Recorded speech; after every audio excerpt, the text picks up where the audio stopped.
Chapter 13. I am Colin. Mary took the picture back to the house when she went to her supper, and she showed it to Martha. "Eh?" said Martha with great pride.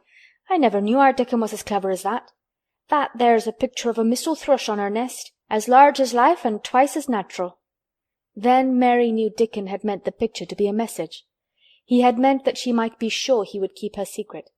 Her garden was her nest, and she was like a mistle thrush. Oh, how she did like that queer common boy! She hoped he would come back the very next day, and she fell asleep looking forward to the morning.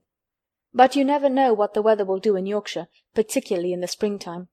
She was awakened in the night by the sound of rain beating with heavy drops against her window.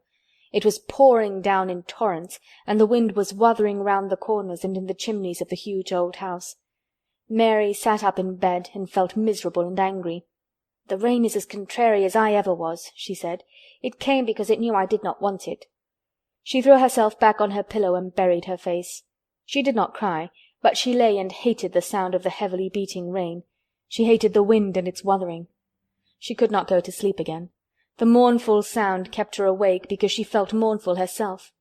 If she had felt happy, it would probably have lulled her to sleep.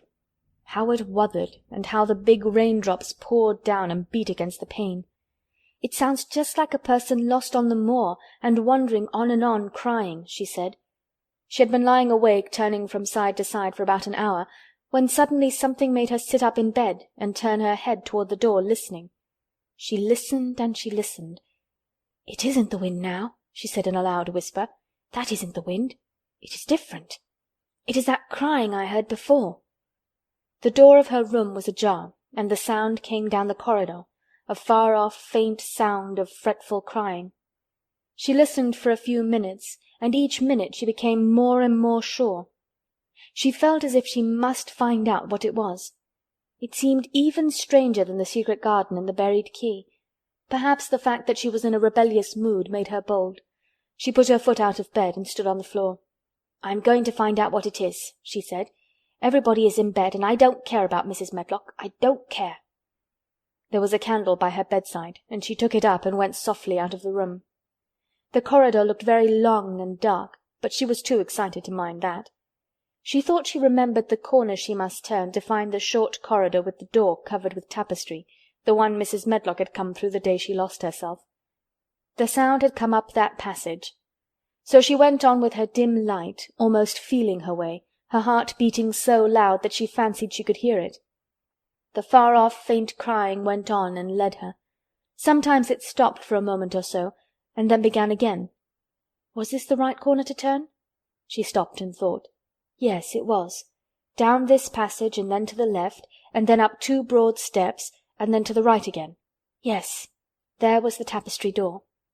She pushed it open very gently and closed it behind her, and she stood in the corridor and could hear the crying quite plainly, though it was not loud. It was on the other side of the wall at her left, and a few yards farther on there was a door. She could see a glimmer of light coming from beneath it.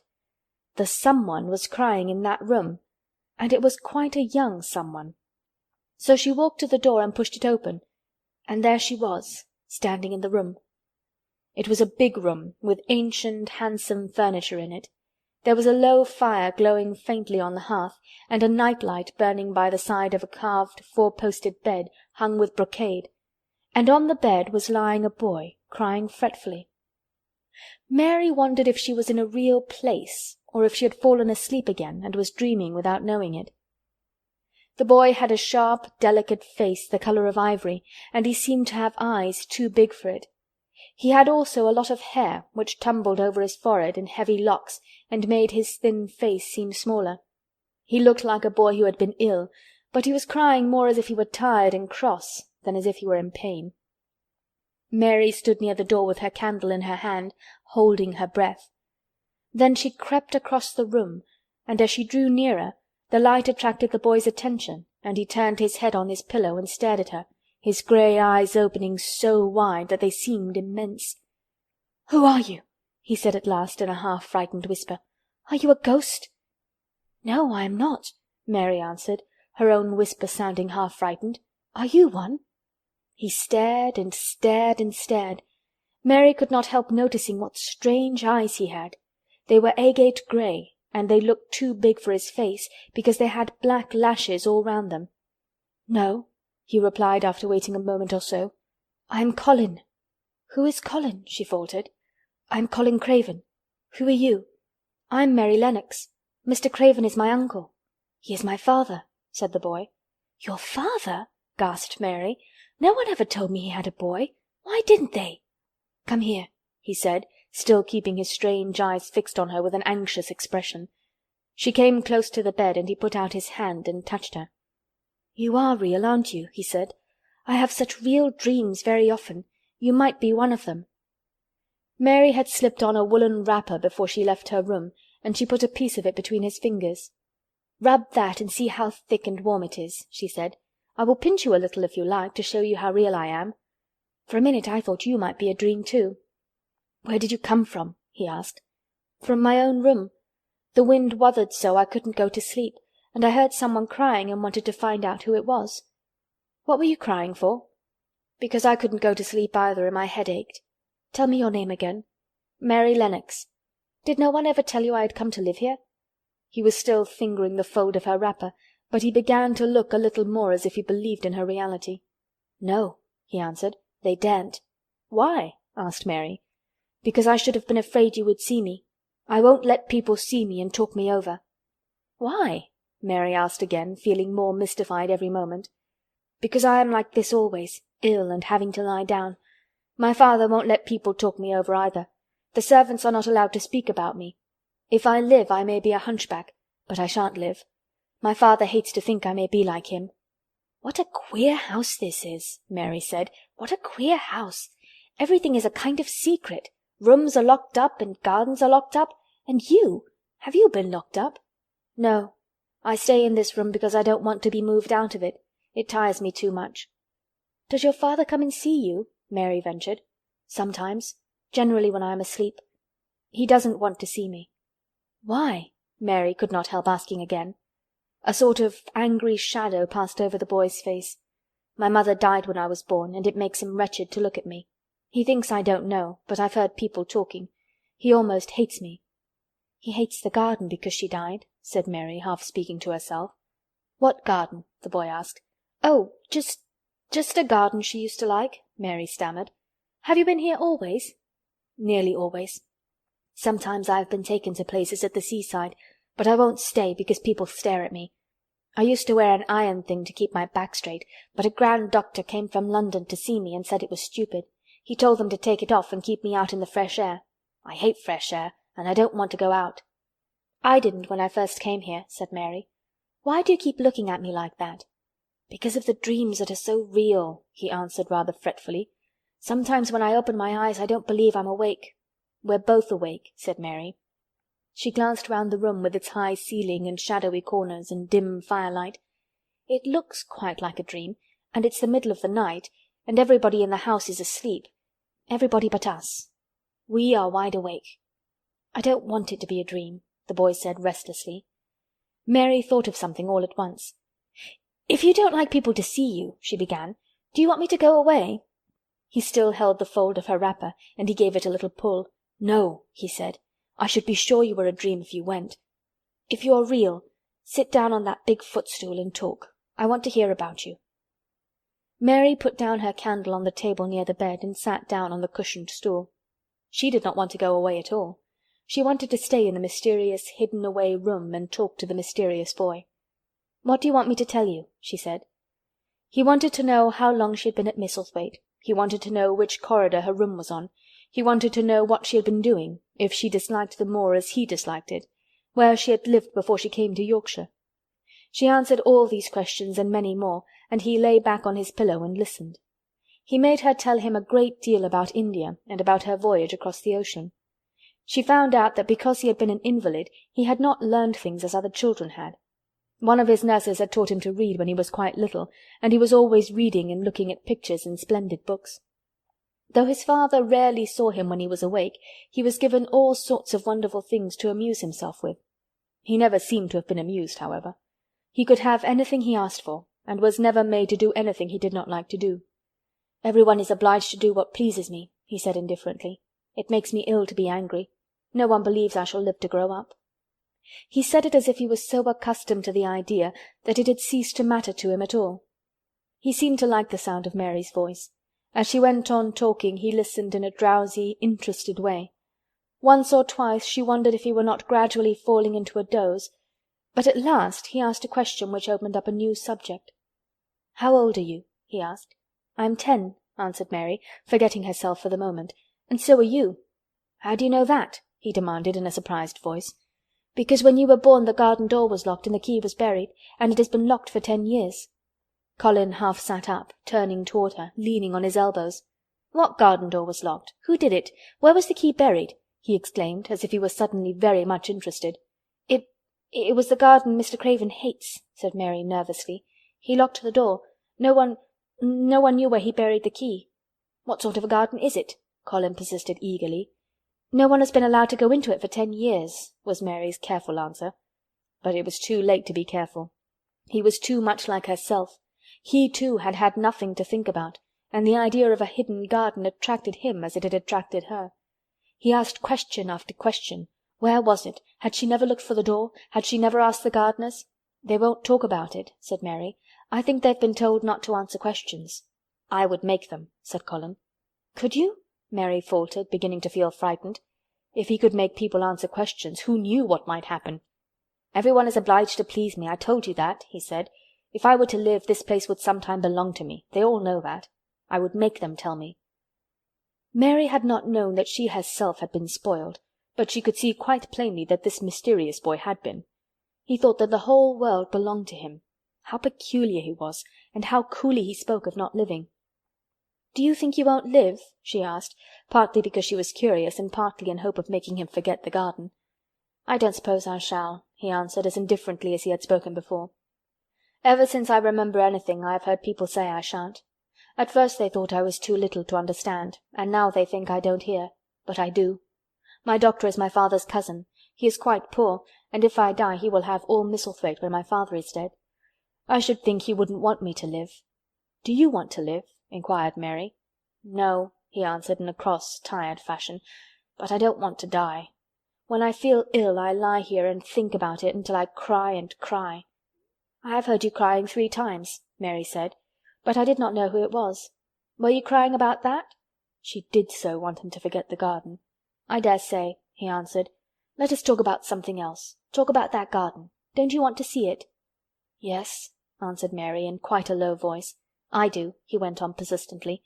"I don't think I ever really wanted to see anything before, but I want to see that garden. I want the key dug up. I want the door unlocked. I would let them take me there in my chair. That would be getting fresh air. I'm going to make them open the door." He had become quite excited, and his strange eyes began to shine like stars and looked more immense than ever. "They have to please me," he said. "I will make them take me there, and I will let you go too." Mary's hands clutched each other. Everything would be spoiled, everything. Dickon would never come back. She would never again feel like a missel thrush with a safe hidden nest. "Oh, don't do that!" she cried out. He stared as if he thought she had gone crazy. "Why?" he exclaimed. "You said you wanted to see it." "I do," she answered, almost with a sob in her throat. "But if you make them open the door and take you in like that, it will never be a secret again." He leaned still farther forward. "A secret," he said. "What do you mean? Tell me." Mary's words almost tumbled over one another. You see, she panted, "if no one knows but ourselves, if there was a door hidden somewhere under the ivy, if there was, and we could find it, and if we could slip through it together and shut it behind us, and no one knew anyone was inside, and we called it our garden, and pretended that we were missel thrushes, and it was our nest, and if we played there almost every day, and dug and planted seeds, and made it all come alive—" "Is it dead?" he interrupted her. "It soon will be if no one cares for it," she went on. "The bulbs will live, but the roses—" He stopped her again, as excited as she was herself. "What are bulbs?" he put in quickly. "They're daffodils and lilies and snowdrops. They're working in the earth now, pushing up pale green points because the spring is coming." "Is the spring coming?" he said. "What is it like? You don't see it in rooms if you are ill." "It is the sun shining on the rain and the rain falling on the sunshine and things pushing up and working under the earth," said Mary. If the garden was a secret, and we could get into it, we could watch the things grow bigger every day, and see how many roses are alive. Don't you see? Oh, don't you see how much nicer it would be if it was a secret?" He dropped back on his pillow and lay there with an odd expression on his face. "I never had a secret," he said, "except that one about not living to grow up. They don't know I know that, so it is a sort of secret. But I like this kind better." "If you won't make them take you to the garden," pleaded Mary, "perhaps—I feel almost sure I can find out how to get in sometime. And then, if the doctor wants you to go out in your chair, and if you can always do what you want to do, perhaps we might find some boy who would push you, and we could go alone, and it would always be a secret garden.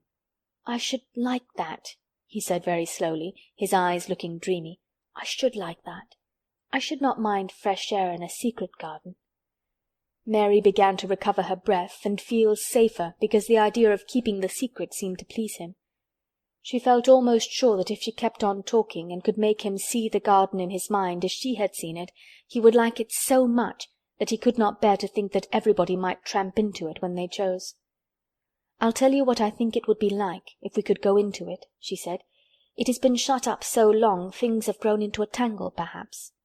He lay quite still and listened while she went on talking about the roses which might have clambered from tree to tree and hung down, about the many birds which might have built their nests there because it was so safe. And then she told him about the robin and Ben Weatherstaff, and there was so much to tell about the robin, and it was so easy and safe to talk about it, that she ceased to be afraid.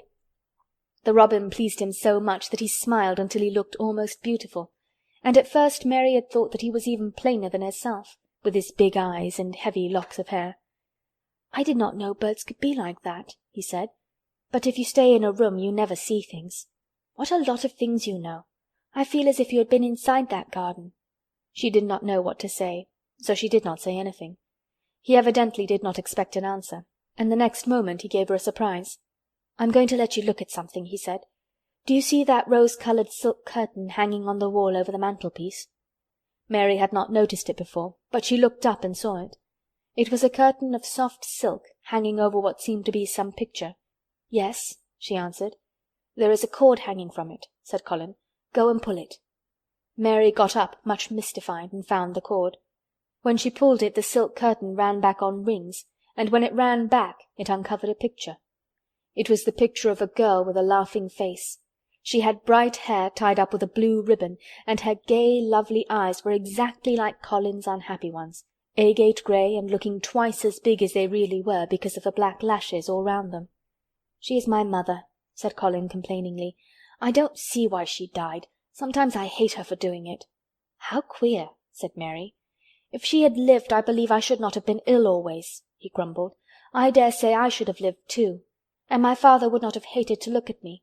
I dare say I should have had a strong back. Draw the curtain again."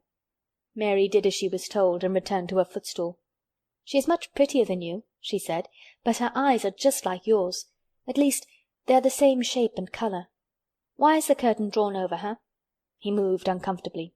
"I made them do it," he said. "Sometimes I don't like to see her looking at me. She smiles too much when I am ill and miserable. Besides, she is mine, and I don't want everyone to see her."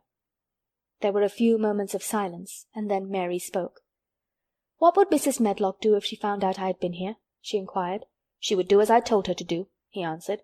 "And I should tell her that I wanted you to come here and talk to me every day. I am glad you came." "So am I," said Mary. "I will come as often as I can, but—" she hesitated. "I shall have to look every day for the garden door." "Yes, you must," said Colin. "And you can tell me about it afterward." He lay thinking for a few minutes, as he had done before, and then he spoke again. "I think you shall be a secret too," he said. "I will not tell them until they find out. I can always send the nurse out of the room and say that I want to be by myself. Do you know Martha?" "Yes, I know her very well," said Mary. "She waits on me." He nodded his head toward the outer corridor. "She is the one who is asleep in the other room. The nurse went away yesterday to stay all night with her sister, and she always makes Martha attend to me when she wants to go out. Martha shall tell you when to come here." Then Mary understood Martha's troubled look when she had asked questions about the crying. "Martha knew about you all the time?" she said. "Yes. She often attends to me. The nurse likes to get away from me, and then Martha comes." "I've been here a long time," said Mary. "Shall I go away now? Your eyes look sleepy." "I wish I could go to sleep before you leave me," he said rather shyly. "Shut your eyes," said Mary, drawing her footstool closer, "and I will do what my Ayah used to do in India. I will pat your hand and stroke it and sing something quite low." "I should like that, perhaps," he said drowsily. Somehow she was sorry for him and did not want him to lie awake, so she leaned against the bed and began to stroke and pat his hand and sing a very low little chanting song in Hindustani.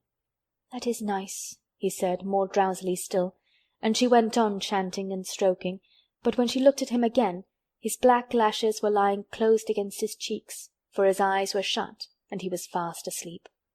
So she got up softly, took her candle, and crept away without making a sound. End of chapter 13.